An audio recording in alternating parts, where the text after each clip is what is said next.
He's a guy that works within the parameters of his job, which is to achieve an objective, and he's probably hugely successful at that. So you do obviously spend a lot of time sitting down beside Rachel, and but that's a very nice experience, you know, because she's a brilliant actor. Not all backlash comes from failure. Some of it comes from discomfort. When a performance refuses to reassure, when it doesn't offer heroes or villains in clean proportions, the reaction is rarely unified. Instead of applause, there is debate. Instead of celebration, there is tension. And instead of clarity, there is unease. This story begins after the success, when the noise shifts and praise quietly gives way to resistance. The film didn't ask audiences to admire its central figure. It asked them to sit with him, to observe the weight of decisions that could not be undone, to confront intelligence without comfort, responsibility without redemption, and brilliance entangled with irreversible consequence. For many viewers, that experience was unsettling. The performance at the center of it all was restrained, internal, and deliberately cold. It didn't guide emotions, it withheld them. And that refusal to simplify sparked reactions that had little to do with acting and everything to do with what the story forced people to confront: history, morality, power, guilt. For Cillian Murphy, portraying Oppenheimer wasn't about becoming likable or iconic. It was about inhabiting ambiguity at a scale few roles demand. And once the film reached the public, the response made one thing clear. The backlash wasn't against the performance. It was against what the performance revealed. The reaction didn't arrive all at once. It unfolded in layers, quiet at first, then increasingly sharp. The film succeeded by every measurable standard. Critics praised it. Audiences showed up. Awards conversations began almost immediately. On the surface, it looked like universal validation. But beneath that surface, something else was happening. The performance unsettled people in a way that admiration alone couldn't resolve. Not because it was weak or confusing or incomplete, but because it was too controlled, too distant, too unwilling to offer emotional relief. Viewers weren't guided toward comfort. They were left alone with consequences. And that is where backlash often begins.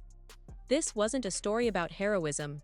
It was a story about responsibility without absolution, about intelligence detached from morality, about decisions whose outcomes could never be retracted, no matter how brilliant the mind behind them.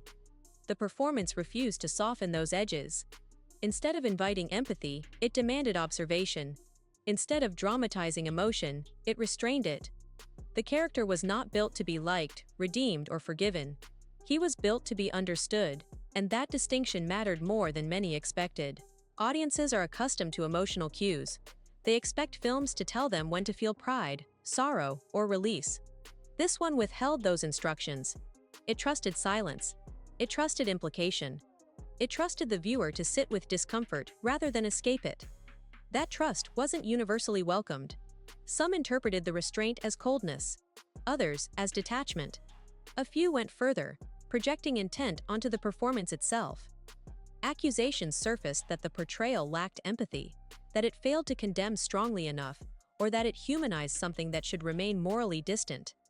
These reactions weren't about acting choices alone. They were about interpretation. The film placed viewers in a position of witness rather than judge. It didn't absolve. It didn't prosecute. It documented a mind at work and asked the audience to wrestle with what that work produced. For many, that was an unfamiliar and uncomfortable position, because judgment feels safer than reflection. When a story refuses to take a clear moral stance, it often becomes a lightning rod. Viewers fill the silence with their own convictions. And when those convictions are challenged, or simply not affirmed, the response can turn hostile. This is the environment into which the performance was released. Praise existed, but it came with qualifiers. Admiration was paired with discomfort. Discussions veered away from craft and toward ethics. The conversation shifted from how well it was done to whether it should have been done this way at all. That shift is significant. It signals that the performance crossed from entertainment into provocation. The backlash was not uniform. It varied by audience, culture, and expectation. Some felt the portrayal was too human. Others felt it was not human enough. Some wanted condemnation. Others wanted clarity. Few were satisfied with ambiguity. But ambiguity was the point. The role demanded inhabiting contradiction without resolving it. Intelligence alongside blindness. Responsibility alongside denial. Guilt without visible repentance. This wasn't a character arc designed for catharsis. It was one designed to mirror history's unresolved tensions. That design challenged viewers who expected cinema to resolve what history has not. For Cillian Murphy, this meant becoming the focal point of debates that extended far beyond performance. Discussions about politics, morality, and historical accountability were projected onto the portrayal. The actor became a stand-in for arguments the film intentionally refused to settle. That projection can feel personal, even when it isn't intended to be. Backlash thrives in these conditions, not because the work fails, but because it refuses to simplify. When art resists resolution, it invites interpretation. And interpretation invites conflict. Social media amplified this effect. Clips circulated without context. Lines were isolated. Expressions were scrutinized. The performance was reduced to fragments and repurposed to support opposing narratives. In that environment, nuance doesn't travel well.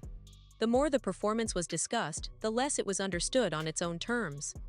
Some critics argued it lacked emotional depth. Others argued it was emotionally manipulative. Both interpretations missed the same point. The restraint was deliberate. This wasn't about emotional absence. It was about emotional containment. The portrayal suggested a man who intellectualized consequence rather than processed it emotionally. A figure who understood scale and impact abstractly but struggled with personal responsibility. That psychological distance wasn't an oversight. It was the character. But psychological distance is often mistaken for moral evasion. This is where the backlash hardened. Viewers who wanted the film to take a side felt abandoned. Those who expected the performance to condemn felt it failed to do so loudly enough. Those who wanted reassurance found none. The discomfort lingered. And discomfort, when unresolved, often turns into criticism. What made this reaction especially intense was timing. The film arrived in a cultural moment highly sensitive to historical accountability. Audiences were primed to demand clarity, apology, or judgment. The film offered observation instead. Observation feels neutral. Neutrality feels complicit. That leap, however flawed, fueled much of the backlash. The performance became a surface onto which broader anxieties were projected. About power, about science, about consequences deferred across generations. The actor's restraint was interpreted not as craft, but as position. That's a heavy burden for any performance to carry. Yet this is precisely why the backlash matters. It reveals the limits of how audiences engage with difficult material. It exposes a discomfort not with the portrayal itself, but with what the portrayal refuses to do. It refuses to absolve the viewer of responsibility by offering easy moral conclusions. Instead, it asks, what do you do with this knowledge? That question unsettles because it has no satisfying answer. The backlash, then, wasn't a rejection of the performance's quality. It was a reaction to the mirror it held up. A resistance to sitting with unresolved guilt and historical ambiguity. And that resistance says more about the audience than the actor. As the conversation around the film intensified, the backlash began to mutate. It stopped being a direct reaction to what was on screen and became a broader argument about what audiences believe historical storytelling should do. The performance was no longer evaluated solely as acting. It became evidence in a cultural debate. That shift is crucial. When a portrayal moves from being assessed artistically to being judged morally, the criteria change. Subtlety becomes suspect. Restraint becomes avoidance. Silence becomes implication. The very tools used to create complexity are reframed as failures of responsibility. This is where many critiques lost precision. Some argued the performance was too internal, that it failed to communicate remorse clearly enough. Others claimed it centered the wrong perspective, or that it humanized a figure whose legacy should remain firmly condemned. These criticisms often contradicted one another, but they shared a common expectation: that the film, and the performance, should resolve the viewer's discomfort. It refused. That refusal is what sustained the backlash. The role was constructed around psychological fragmentation rather than moral instruction. It presented a mind capable of extraordinary abstraction, but limited when it came to reckoning with consequence on a human scale. That imbalance wasn't softened for accessibility. It was left intact. For many viewers, that felt like a provocation. Modern audiences are accustomed to moral framing. Even complex films often signal where empathy should land and where judgment should fall. This one did neither. It withheld guidance and allowed the audience's own values to surface, sometimes uncomfortably. When values surface without validation, defensiveness follows. The backlash grew louder in online spaces where nuance struggles to survive. Short clips circulated, detached from narrative context. Facial expressions were interpreted as statements. Silence was read as intent. The performance became a canvas onto which arguments about ethics, power, and historical trauma were projected. In that environment, intention matters less than perception. What complicated matters further was the precision of the acting itself. There were no emotional outbursts to latch onto, no overt breakdowns that could be framed as repentance. The character's restraint forced viewers to confront the possibility that remorse does not always look the way we expect it to. That idea unsettled people, because it challenges a comforting assumption that moral weight is always accompanied by visible suffering, that guilt must be expressive to be real, that responsibility demands performance. The role rejected those assumptions. It suggested something more disturbing, that someone can grasp the magnitude of their actions intellectually while remaining emotionally insulated. That awareness does not guarantee transformation. That consequence does not always produce clarity. These are not reassuring ideas. They complicate how we think about accountability. They disrupt narratives of redemption, and they force a confrontation with the limits of empathy itself. The backlash, then, was not simply disagreement. It was resistance. Resistance to ambiguity. Resistance to unresolved history. Resistance to the idea that understanding does not equal absolution. This resistance played out differently across audiences. Some viewers demanded a stronger moral stance. Others accused the film of emotional detachment.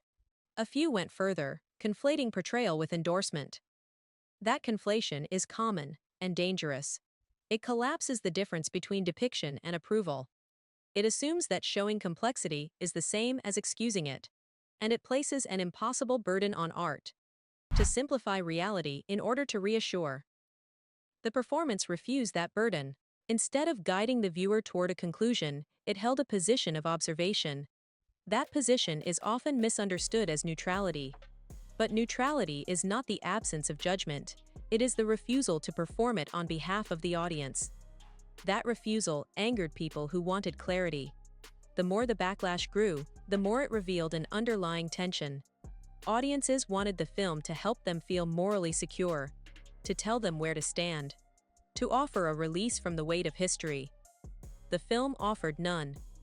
It asked viewers to sit with contradiction instead, to acknowledge that brilliance and blindness can coexist.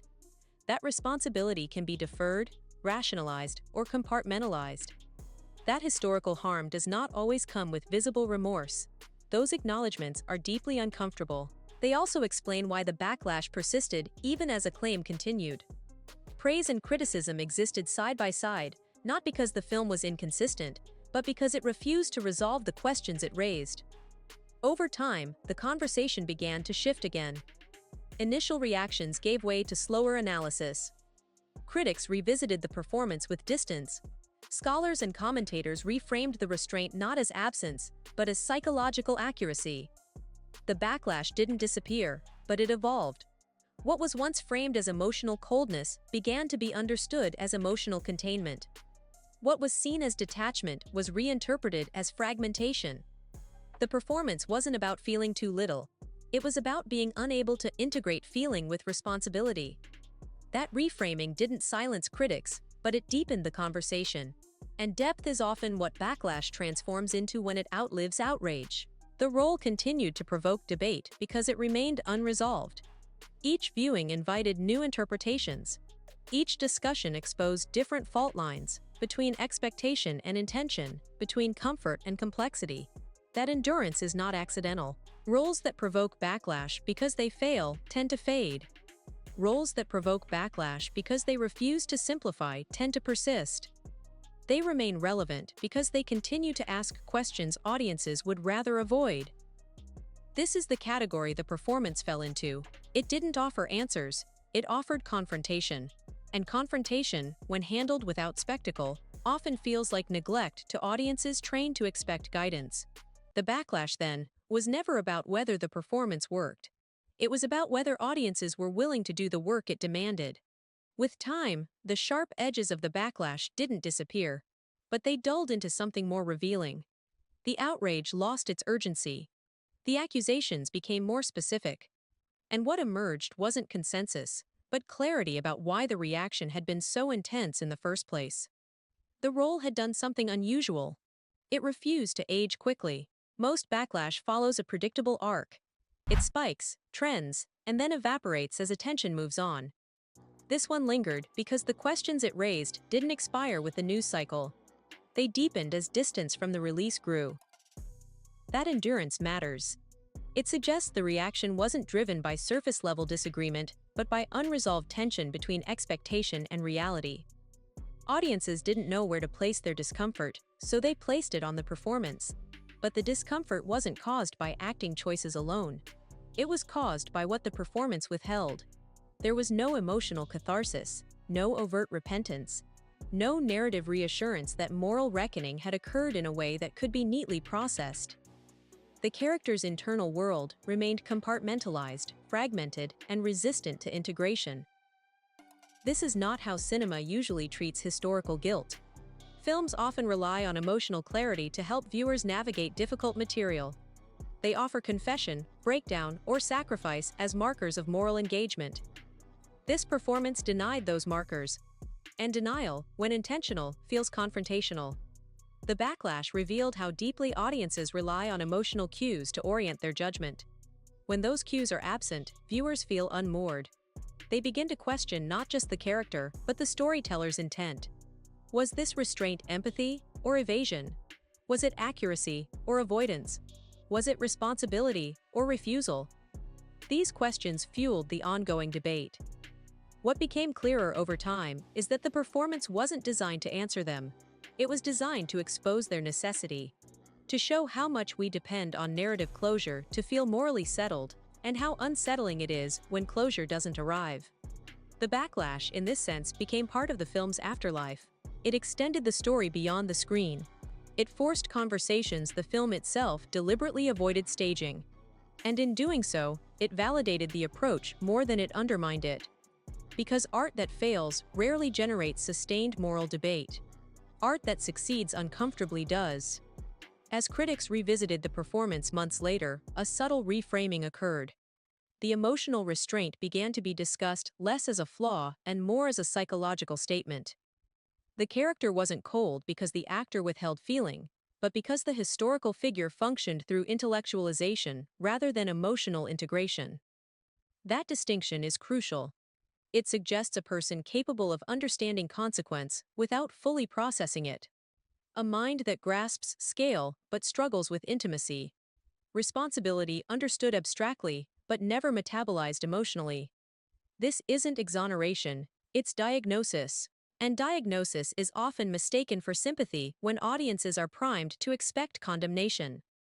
The backlash persisted because many viewers wanted the film to perform judgment on their behalf, to guide them toward a moral position that felt secure. Instead, the film asked them to hold conflicting truths at once. That demand is heavy. It requires acknowledging that intelligence does not guarantee wisdom, that contribution to harm does not always come with visible remorse, that historical impact cannot always be resolved through narrative justice. These acknowledgments are destabilizing. They challenge the idea that progress is linear, that accountability is always visible, that guilt behaves predictably. The performance disrupted these assumptions by refusing to dramatize what history itself has not resolved. Over time, some critics began to recognize that the backlash was itself evidence of the film's success. The discomfort wasn't a bug, it was the feature. The role had forced viewers into an ethical gray zone they couldn't easily escape. That gray zone is where meaningful engagement happens. The anger, confusion, and resistance revealed more about cultural expectations than about the performance. They exposed how strongly audiences desire emotional instruction from historical narratives, and how unsettling it is when that instruction is withheld. The backlash also revealed a broader tension in contemporary storytelling: the pressure to moralize. In an era of heightened accountability, there is an expectation that art must clearly signal its values. Ambiguity is often interpreted as avoidance, complexity as complicity, silence as endorsement. This performance challenged that framework. It suggested that ambiguity can be a form of honesty, that refusing to simplify history may be more responsible than packaging it for comfort, and that forcing audiences to confront unresolved guilt may be more ethical than offering false closure. Those suggestions are controversial. They resist easy consumption, they demand active engagement, and they expose the limits of how we use stories to process collective trauma. The backlash, then, wasn't a failure of reception. It was a collision between two modes of storytelling: one that guides emotion, and one that withholds it; one that reassures, and one that confronts. Neither is inherently superior, but they serve different purposes. This role belonged firmly to the latter. As award season progressed and accolades accumulated, the backlash didn't disappear, but it changed tone.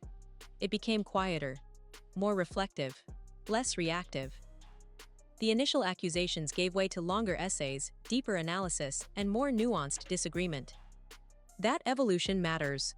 It suggests the performance aged well precisely because it didn't resolve easily.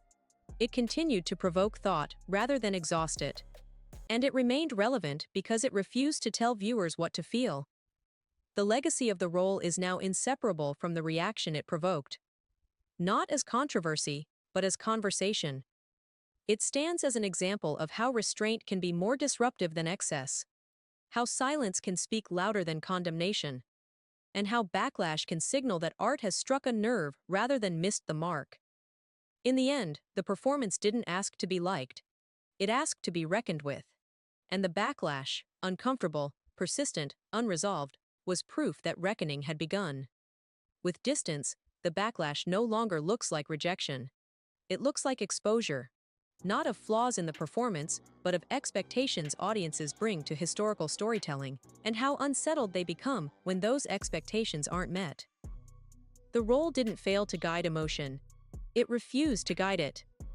That refusal forced viewers into an unfamiliar position: responsibility. Responsibility to interpret.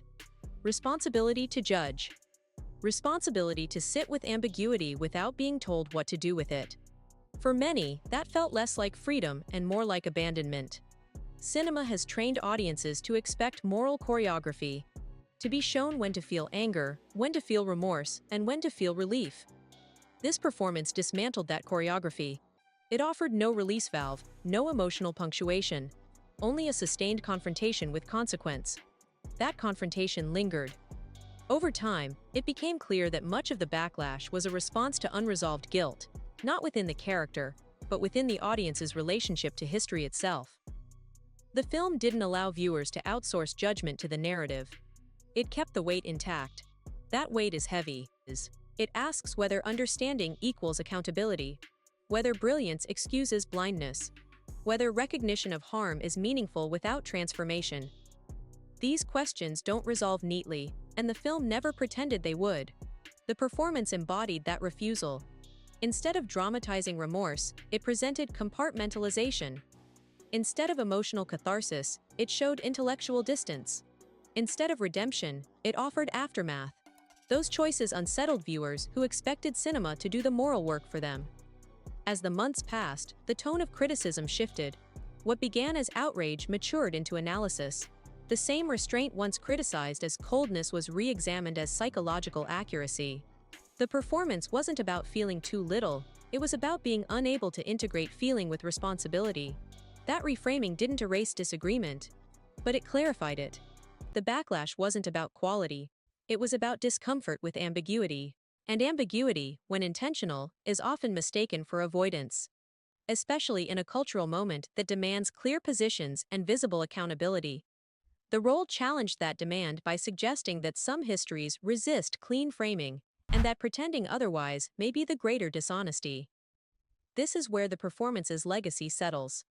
not as a controversy to be defended, but as a boundary marker, a reminder that art can provoke without instructing, that it can expose without condemning, and that it can trust audiences with complexity, even when that trust is uncomfortable. For Cillian Murphy, the backlash ultimately became part of the work's meaning. It extended the film's life beyond the screen and into public discourse. It proved that restraint can be disruptive, that silence can be confrontational, and that roles which refuse emotional guidance often provoke the strongest, longest-lasting reactions. The performance didn't ask for agreement, it asked for engagement. And engagement, when it touches unresolved history, is rarely gentle. Looking back, the backlash reads less like a failure of reception and more like a mirror held up to modern audiences. It revealed how dependent we are on narratives that resolve guilt for us, how uncomfortable we become when art insists we carry that burden ourselves. That discomfort is not accidental. It's the cost of honesty in storytelling. The role will continue to divide opinion, not because it's unclear, but because it's precise about what it withholds. It withholds reassurance, it withholds judgment, it withholds closure. And in doing so, it preserves the complexity history itself refuses to surrender. That is why the reaction remains unresolved. And why, over time, the performance has grown stronger rather than weaker. Not despite the backlash. Because of it. If this story made you rethink backlash, historical storytelling, and why some performances provoke discomfort instead of applause, stay with the channel. Here, we don't just analyze films. We examine the reactions they provoke, the questions they leave unanswered, and the psychological tension that follows when art refuses to simplify history. Subscribe for more deep, documentary-style breakdowns of iconic performances and the unseen reasons they divide audiences long after release. And if there's another role that sparked controversy because it felt too honest, share it in the comments. Because sometimes, the strongest reactions aren't a sign that something failed. They're proof that it hit exactly where it was supposed to.